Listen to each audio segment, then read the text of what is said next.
Hello friends, कैसे हैं आप सब लोग। होप आप सब अच्छे होंगे।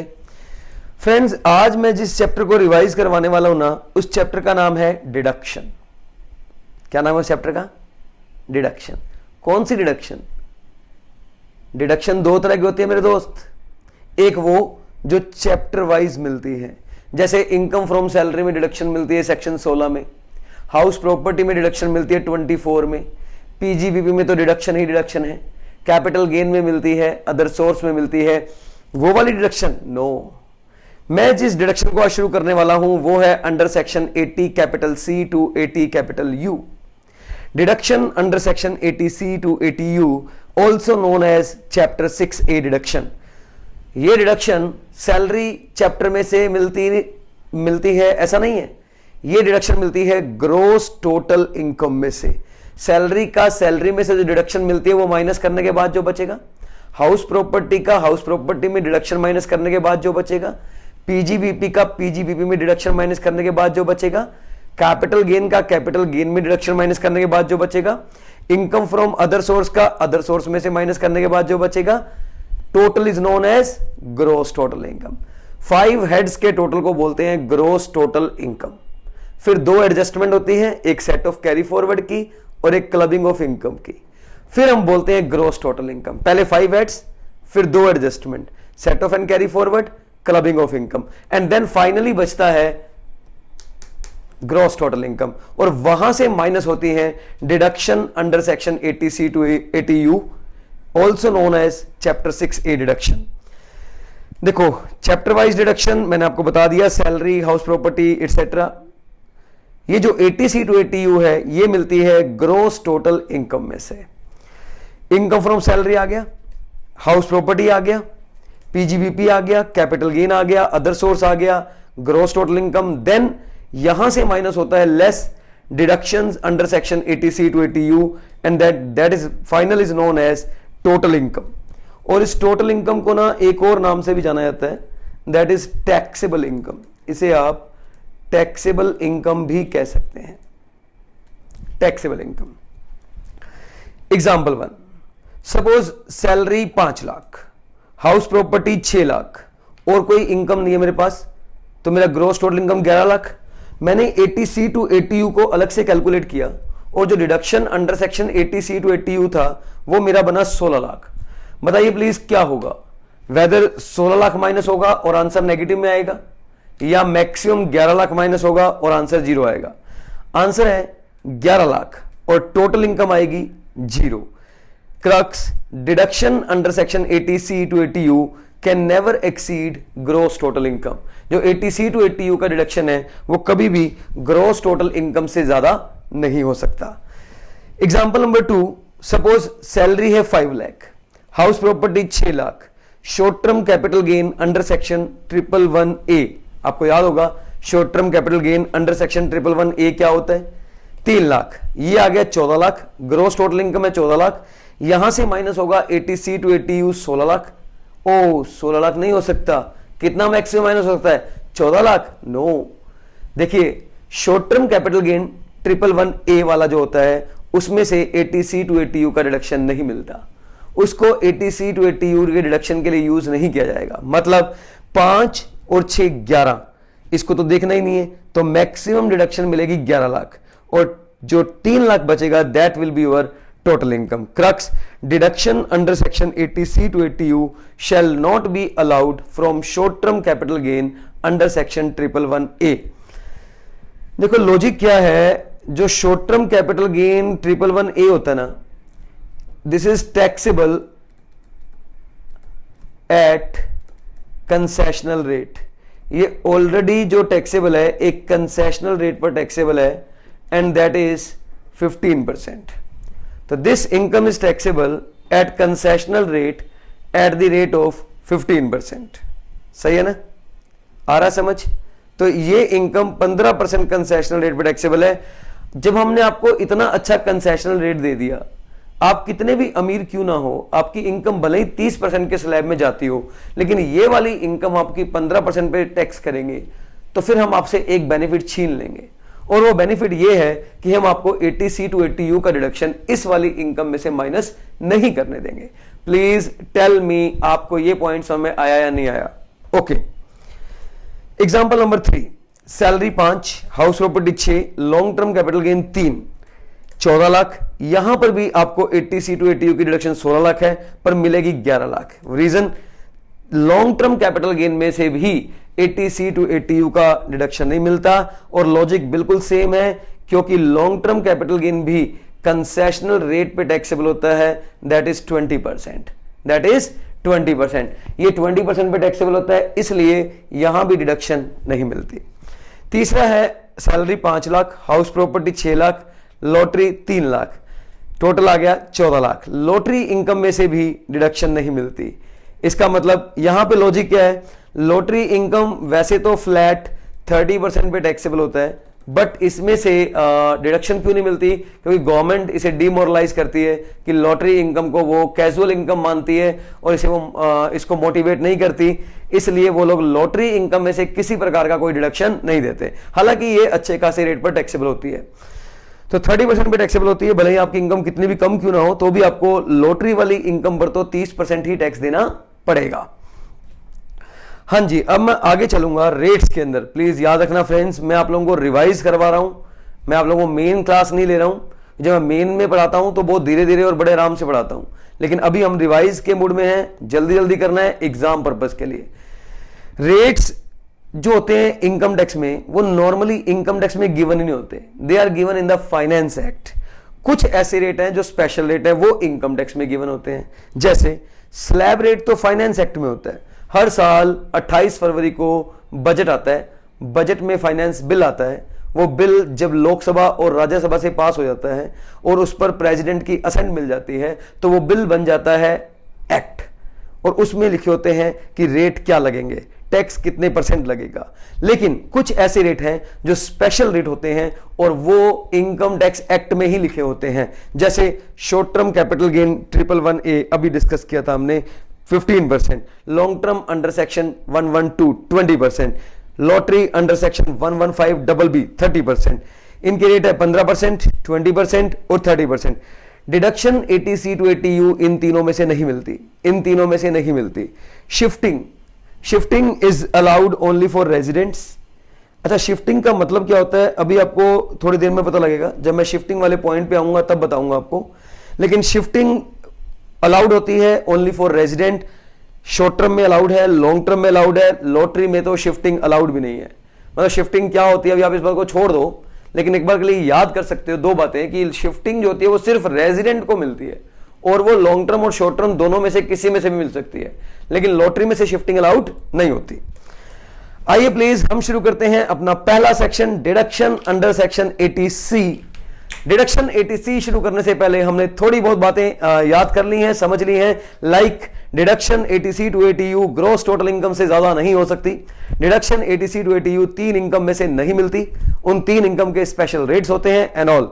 डिडक्शन अंडर सेक्शन 80C, ये डिडक्शन आपको मिलती है इन रिस्पेक्ट ऑफ कंट्रीब्यूशन या इन रिस्पेक्ट ऑफ इन्वेस्टमेंट। अगर आपने कोई कंट्रीब्यूशन किया है किसी स्कीम में जो गवर्नमेंट ने प्रिस्क्राइब की हुई है, या कंट्रीब्यूशन किया कहीं पे जहां पर गवर्नमेंट बताएगी, या आपने कोई इन्वेस्टमेंट की है, तो आपको डिडक्शन मिल जाएगी। Available to individual and HUF only, ये डिडक्शन आपको मिलेगी अगर आप इंडिविजुअल और HUF है। A company can never claim 80C. A partnership firm can never claim 80C. Hindu undivided family can never claim 80C. 80C can be claimed either by the individual or by the HUF. No one else. और कोई 80C claim नहीं करेगा, याद रहेगी ये बात। Maximum deduction amount paid और deposited, मतलब अगर आपने कोई कंट्रीब्यूशन में कंट्रीब्यूट किया है या कोई इन्वेस्टमेंट की है, वो अमाउंट, या 1,50,000 विच एवर इज लेस, तो आपको मैक्सिमम डिडक्शन कितना मिलेगा बेटा? 1,50,000। यस, 1,50,000 से 80C का डिडक्शन 1,50,000 से ज्यादा नहीं हो सकता। डिडक्शन तभी मिलेगी 80C की व्हेन यू एक्चुअली कंट्रीब्यूट और इन्वेस्टेड। अगर ड्यू बेसिस पर है तो नहीं मिलेगी। आपको एक्चुअली कंट्रीब्यूट करना पड़ेगा या एक्चुअली डिपॉजिट करना पड़ेगा, तभी मिलेगा। तो बेटा एटीसी के रिलेशन में 3 बातें याद कर लो साथ साथ। एटीसी के रिलेशन में 3 बातें। पहले बताओ एटीसी क्यों मिलती है, इन रिलेशन टू व्हाट, आपने ऐसा क्या किया कि आपको एटीसी मिलेगा। हाउ डू यू नो कि आपको एटीसी मिलना चाहिए, बिकॉज आपने कोई कंट्रीब्यूशन किया है या आपने कोई इन्वेस्टमेंट किया है। कहां किया है, जहां एटीसी में लिखा हुआ कि आप यहां कर सकते हो, अगर आपने वहां किया है तो आपको डेफिनेटली मिलेगा। क्वेश्चन नंबर 2, एटीसी मैक्सिमम कितना मिलेगा, 1,50,000, या अगर आपने कम डिपॉजिट करवाया तो फिर कम मिलेगा। इंडिविजुअल और एचयूएफ को मिलेगा और तभी मिलेगा जब वो एक्चुअली में कंट्रीब्यूट या इन्वेस्ट करेंगे। आइए प्लीज एक एग्जांपल करते हैं और एग्जांपल के बाद एटीसी के वो पॉइंट डिस्कस करेंगे जहां पर कंट्रीब्यूशन करने पर हमें एटीसी मिलता है। एग्जांपल है, अगर आपने 70,000 कंट्रीब्यूट किया है या इन्वेस्ट किया है तो आपको कितना मिलेगा। आपको पता है लिमिट तो 150 है, 150 है, लेकिन आपने कंट्रीब्यूट कितना है 70,000, तो डिडक्शन मिलेगी 70,000 विच एवर इज लेस। अगर आपने 1,60,000 कंट्रीब्यूट किया है तो आपको मैक्सिमम मिलेगी 150। 150 से ज्यादा डिडक्शन हो ही नहीं सकती। This is the maximum deduction. Deduction under section eighty C can never exceed 1,50,000, that is a maximum limit is ₹1,50,000। हाँ जी, एटीसी में आप कहां कहां कंट्रीब्यूट कर सकते हैं उसका पहला पॉइंट करवाने जा रहा हूं। बहुत इंपॉर्टेंट पॉइंट है। एटीसी में 19 पॉइंट्स हैं मेरे फ्रेंड्स, मेरी बात फिर से सुन लो। एटीसी में कितने पॉइंट्स हैं, 19 पॉइंट है जहां पर आप इन्वेस्ट कर सकते हो या कंट्रीब्यूट कर सकते हो। अगर आप कंट्रीब्यूट करो, अच्छा इसका मतलब ये नहीं कि हर पॉइंट में 1.5 लाख का एग्जेम्पशन मिलेगा, डिडक्शन मिलेगा, नहीं। आप 19 पॉइंट में जिन पॉइंट में चाहो कंट्रीब्यूट कर लो, उन सब में मिलाकर जो है वो 150 तक का आपको डिडक्शन मिलेगा। जैसे मैंने पॉइंट नंबर 1 में 10,000 कंट्रीब्यूट किया, पॉइंट नंबर बी में 50,000 कंट्रीब्यूट किया, पॉइंट नंबर सी में 50,000 कंट्रीब्यूट किया, पॉइंट नंबर डी में या 4th में 50,000 कंट्रीब्यूट किया। 19 में से मैंने 4 या 5 में से 2 लाख कंट्रीब्यूट कर दिया, तो भाई मिलाकर 150 मैक्सिमम माइनस होगा।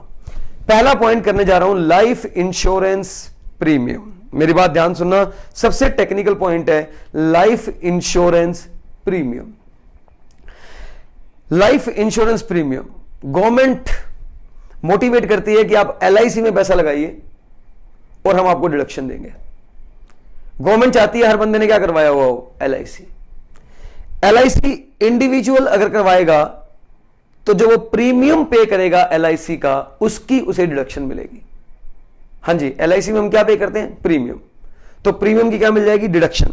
पर एलआईसी आप करवा सकते हैं सिर्फ इन लोगों का, खुद का, स्पाउस का, चिल्ड्रन का, बस।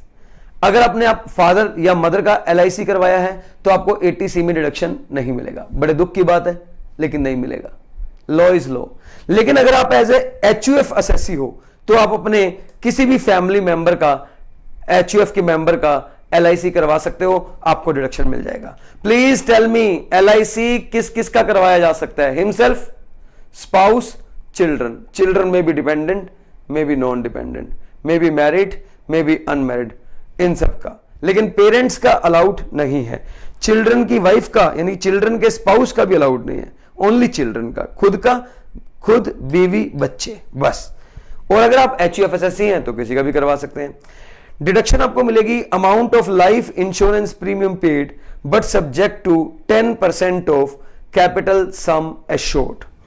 कैपिटल सम एश्योर्ड क्या होता है? अब हमारा क्वेश्चन आता है कैपिटल सम एश्योर्ड क्या होता है?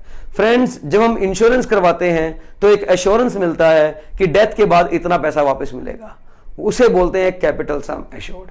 उसके मैक्सिमम 10% तक आपको डिडक्शन मिलेगी। अगर आपका जो इंश्योरेंस प्रीमियम है वो कैपिटल सम एश्योर्ड के 10% से ज्यादा है तो आपको डिडक्शन 10% तक मिलेगी, ज्यादा नहीं मिलेगी। वो भी तब जब आपने वो प्रीमियम पेड किया हो। बोलो क्लियर और नॉट क्लियर? अच्छा, ये जो लिखा है ना, अभी इसको मत पढ़ना, मैं ये बॉक्स भी मत पढ़ना, मैं अभी अभी बॉक्स पढ़ाने वाला हूं आपको, लेकिन मेरा तरीका है पहले वो मैं 10% वाला ही एक्सप्लेन करने वाला हूं। ओके, हाँ जी, मैं एक एग्जांपल ले रहा हूं उस 10% वाली। तो एक बार बताएंगे वो 10% वाला क्या था? वो 10% वाला था कि अगर आपने कोई एलआईसी प्रीमियम पे किया है तो आपको डिडक्शन मिलेगी, but subject to the 10% of capital sum assured. Look at this, suppose मैंने LIC प्रीमियम पेड किया 15,000 और मेरा कैपिटल सम एश्योर्ड था 2 लाख। 2 लाख का 10% 20,000, 2 लाख का 10% 20,000, तो 20,000 तक मिल सकती है, बोलो। लेकिन कितनी मिलेगी? 15,000। क्यों? आपने प्रीमियम ही 15,000 पे किया। अगर आपने कम प्रीमियम पे किया तो कम की मिलेगी, लेकिन ज्यादा की है तो मैक्सिमम 10% की मिलेगी। अगर आपने LIC प्रीमियम पे किया है 30,000 और आपका सम एश्योर्ड है 2 लाख, तो 2 लाख का 10% 20,000, बट आपको 20,000 की नहीं मिलेगी, सॉरी 2 लाख का 10% 20,000, बट आपने प्रीमियम कितना पे किया है? 30,000, तो आपको कितनी मिलेगी? 20,000। तो मैं ये बोलूंगा इसका आंसर अगर आपको याद करना है तो आप इस तरीके से सीख सकते हैं कि LIC प्रीमियम पेड और 10% of capital sum assured which ever is less, जो भी होगा ना, that will B deduction allowed. देखो 15,000 आपने पे किया, 2 लाख का 10% कितना हुआ? 20,000, तो 15,000 और 20,000 विच एवर इज लेस 15,000। 30,000 और 2 लाख का 10% 20,000 which ever is less 20,000। Next question देखिए, LIC आपने प्रीमियम पे किया 1,60,000, कैपिटल सम एश्योर्ड है 17 लाख, तो वही फंडा रहेगा 1,60,000 और 17 लाख का 10%, यानी कि इसका अगर मैं 10% करूंगा तो ये आएगा 1,70,000 which ever is less 1,60,000, but deduction मिलेगी 1,50,000। डिडक्शन कितनी मिलेगी? बिकॉज आपको याद होगा ATC का मैक्सिमम लिमिट कितना है? 1,50,000। आप 1,50,000 से ऊपर तो जा ही नहीं सकते। ATC maximum is 1,50,000। I hope it is clear. हाँ जी, अब अगर मैं वापस चलूं उन पॉइंट्स पर जो मैंने छोड़े थे LIC के अंदर, तो बताइए प्लीज आपको LIC का ये पॉइंट क्लियर है या नहीं है कि डिडक्शन मिलेगी LIC premium paid but subject to the 10% of capital sum assured. Assessment year 14-15 से अगर आपने कोई डिडक्शन, अगर कोई प्रीमियम पेड किया आपने कोई ऐसी पॉलिसी पर जो 1 अप्रैल 2013 या उसके बाद इशूड है, और ऐसे पर्सन पर जो 80U और 80DDB में आता है। अभी हमें 80U नहीं आता, 80DDB नहीं आता, अब क्या करें? तो आप थोड़ी देर के लिए इसे याद करेंगे।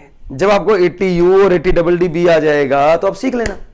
अगर कोई पर्सन 80U या 80DDB में कवर्ड है, 80U या 80DDB में कवर्ड है, और उसके रिस्पेक्ट में इंश्योरेंस प्रीमियम पे किया है 1 अप्रैल 2013 या उसके बाद, तो वो जो 10% का डिडक्शन था ना, वो हो जाएगा 15%, और कुछ भी नहीं है।